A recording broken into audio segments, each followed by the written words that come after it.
Okay, so we're going to talk about the third type of intermolecular forces, force, which so far we've talked about the strongest, which are hydrogen bonds. There, a bit weaker than that, quite a lot weaker, or the interactions between the positively charged end of one molecule and the negatively charged end of another one, dipole-dipole interactions, sometimes called permanent dipole-dipole interactions.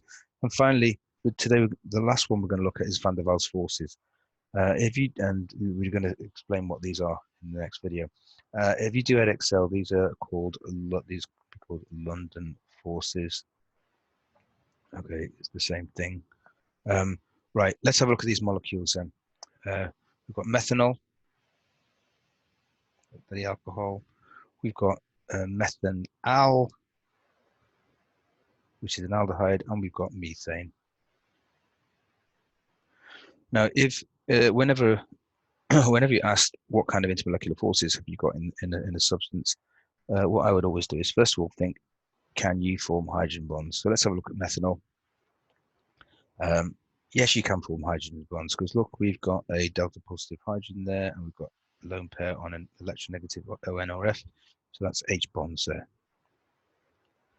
Okay, so we did for methanol. First thing, say, can you form hydrogen bonds? No hydrogen bonds because these hydrogens are not attached to an electronegative element.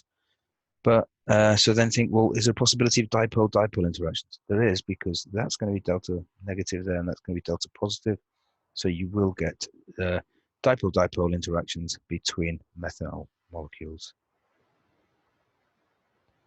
And then finally, if you can't have H bonds, and if you can't have dipole-dipole interactions, then the only kind of intermolecular forces which are possible are these Van der Waals forces, which we haven't even explained what they are. But you do have Van der Waals forces in methane. Now, there must be some kind of intermolecular force going on there because methane, that boils at 109 Kelvin. So that is about minus 250 degrees C or something like that, 260. So there's something, when it's at below 109 Kelvin, there's something holding the methane molecules together because the methane they can't escape to form a gas. You've got liquid methane in there. And so there is some force attracting them. If there wasn't, it would never form a liquid. It would be a gas. And so we've got to find out what is the nature of those intermolecular forces holding it together. Right, let's have a little think about, explain this. Let's think about a noble gas. Let's think about argon, okay? Now, argon has got a very low boiling point. It boils at 87 kelvins, okay? 0 Kelvin is minus 273 degrees C, remember? So that boils, I think it's 186, minus 186 degrees C. It's got a very low boiling point, but nevertheless, it is a liquid at low temperatures, so there must be some force holding them together. Let's think about what they are. Right, so I'm going to draw an argon molecule here, not an argon molecule, beg your pardon, an argon atom, okay? And there's a load of electrons. Now, we said electrons are fuzzy charge. It's fuzzy negatively charged cloud, isn't it? And that's constantly fluctuating all the time. So at any one instant, it could be that you've got a little bit more in the way of electrons around that side of the argon molecule than on this side. So for a small fraction of time, it's going to have a dipole, okay? And we call this a temporary dipole. And that's due to the random fluctuations in the charge, the negative charge cloud. Now, if you've got liquid argon and that is next to another argon atom, what that is going to do is, because this is negatively charged, slight negative charge here, that's going to repel. The electrons are all going to sort of want to go that way, aren't they? So that means here, that becomes slightly positive, and there will become slightly negative. So what we've got here, we have got an induced dipole.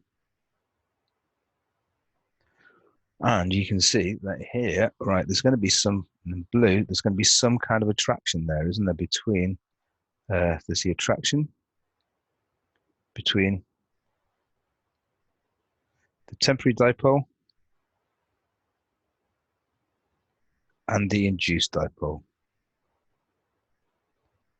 And that is what a Van der Waals force is. It's the attraction between a temporary dipole and an induced dipole. Okay, so now we need to think about what affects the size of Van der Waals forces. Okay, so, right.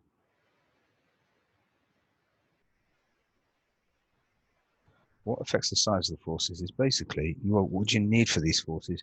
You need electrons, and they need to be close to electrons on other molecules or other atoms. So you need points of contact.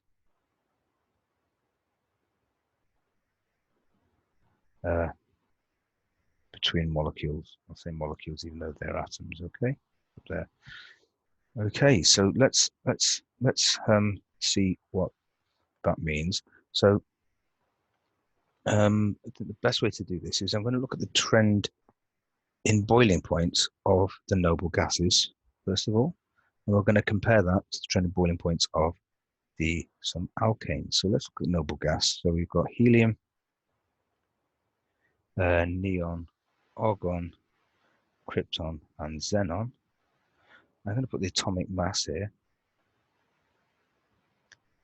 which is roughly proportional to the number of electrons, you know. Well, helium's got atomic mass of 4, neon 10, 20 for neon, beg your pardon.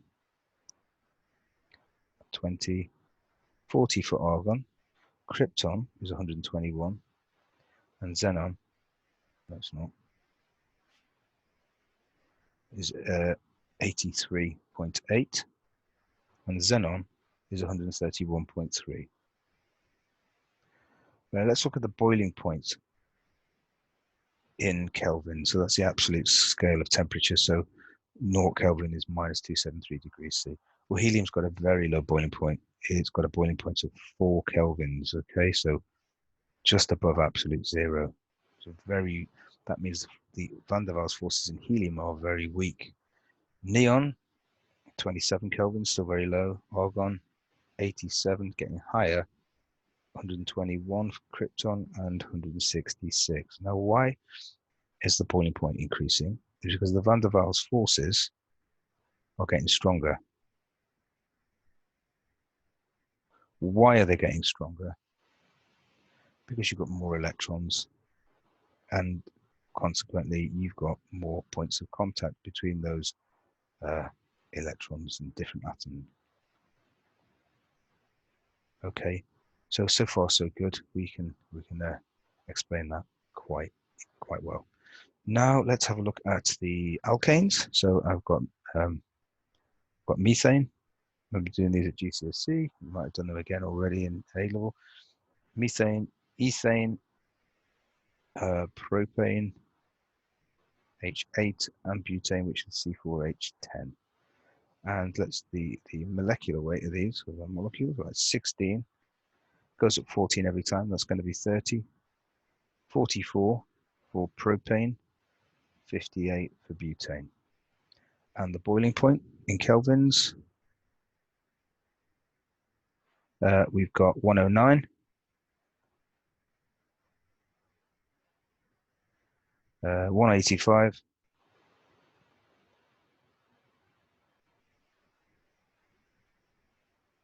231, and butane 273. So that's exactly 0 degrees C, isn't it?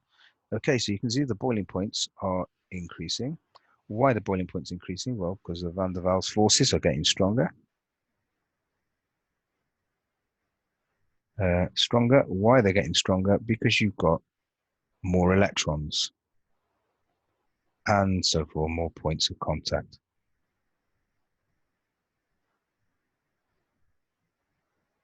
So that explains. As you know, then after butane, the next one's going to be pentane will be a liquid at room temperature, and eventually when they get really long, they'll become solids because the Van der Waals forces are actually getting pretty big, so there's lots of electrons.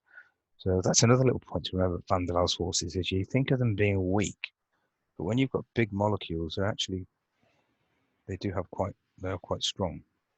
Okay, let's just compare. Let's see, we've got argon there, which is atomic mass of 40. Okay, and that weighs about the same as propane, which is 44. But look at the boiling point of propane is way higher than that of argon. Argon is 87 Kelvin, and propane is 231. Now, how can we explain that? Well, we can explain it because it's not the number of electrons, which is about the same. It's the points of contact. There's more points of contact there because a good way of thinking about it is propane has got a much bigger surface area than argon. Because if you think of the shape of propane, well, you've got 3 carbons like that, haven't you? Okay, with hydrogens. So it's going to be like a sausage, okay? Yeah. Whereas if you think of the shape of argon here, that's going to be like a sphere. Okay, so if you've got 2 spheres, right, where can they interact with each other? You've only got those points of contact there. Whereas if I draw another propane molecule there, because it's like a sausage, yeah, you've got all here where we can have lots more points of contact. So the Van der Waals forces are going to be stronger. And so the boiling point is going to be higher. One other little thing there, before we finish, it's just quite a nice, another way of illustrating that. We've got some isomers, which you might have done already, isomers of C5h12. So alkanes, okay? Now, we can have 5 in a straight line. Okay, they're all hydrogens. I can't be bothered drawing them all. Or you could have 4 in a line with a branch on it. That would be called methyl butane.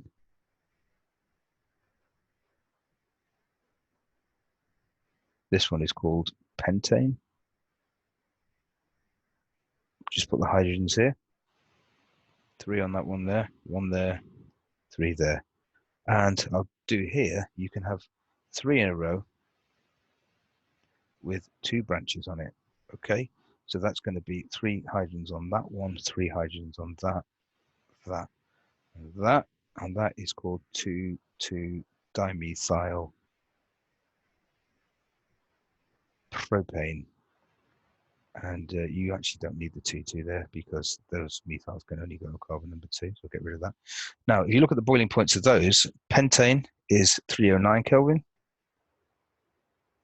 Methyl butane is 301 Kelvin, so a bit lower. And this one is a bit lower still, 282 Kelvin. So what's causing these boiling points to be, as you go that way, to be a bit lower? Right. They've obviously got the same number of electrons, but this one has got lower surface area because it's not so much of a sausage shape. It's going to be like that shape, okay?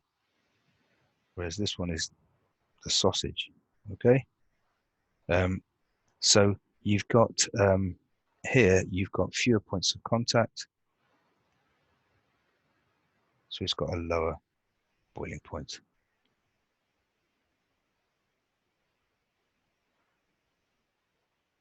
Lower boiling point, weaker Van der Waals forces, even though you've got exactly the same number of electrons as the pentane.